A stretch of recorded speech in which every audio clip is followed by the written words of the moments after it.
All right, Sticks, let's talk about these last, what? Okay, I'll just make it. Nothing. Elbow to the rim. Yeah, We've been through this look. before. We've been through this before. I had on a hat. Straight up air ball. I had on a hat and glasses. Like all of the wrong. Anyway, what you got a question for me? I'll have a question. I want to talk about 6-game homestand. Okay. Now, you had a question coming to you. Now I don't want to give it to you. I just want to sit here and talk about how we got here.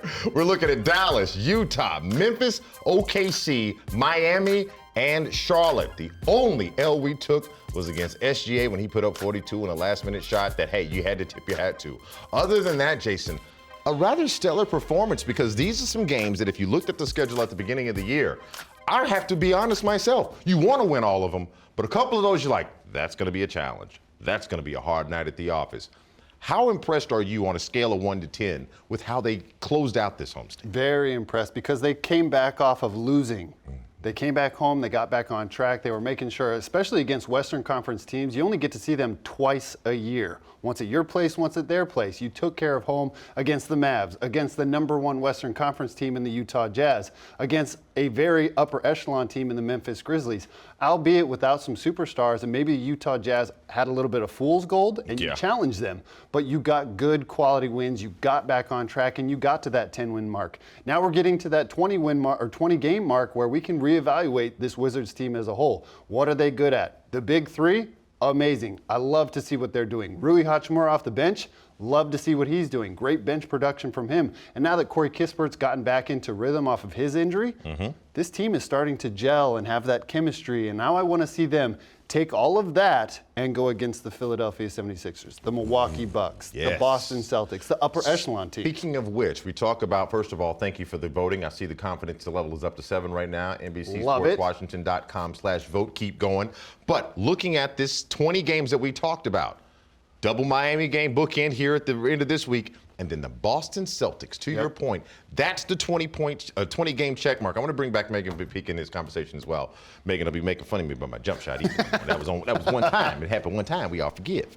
But seriously, looking at this stretch of games that they have coming up, how important is it for them to close out this first 20 games far above 500 as they can possibly be, Meghan?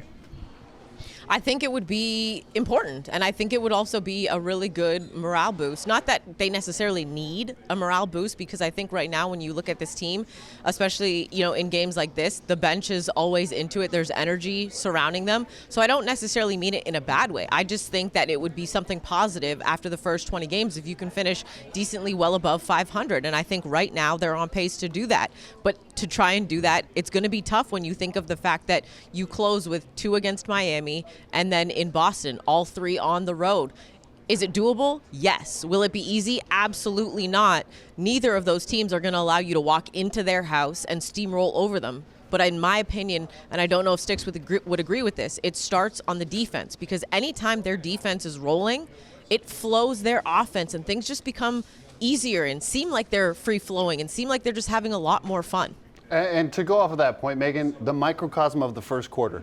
How did they start the game? They were playing great defense. They were contesting shots. They weren't allowing points at the basket. But they also, with that defense, fueled their offense. They were aggressive on the offensive end. They were moving the basketball. They were getting to the rim. Their threes were going. So that little microcosm, take that as a little film session. Show it to the guys. This is what we need to do. We need to go out there for 48 minutes and have that offensive productivity, but also, like you said, the defensive productivity. My concern, though, they haven't really played a team that's had every single player healthy.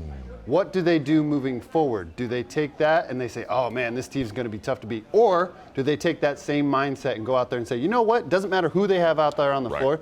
This is their best shot. We're going to take their best shot. We're going to go out there. We're going to get the dub. I'm a fan of that approach. Just no matter who's over there, we're going to do our thing.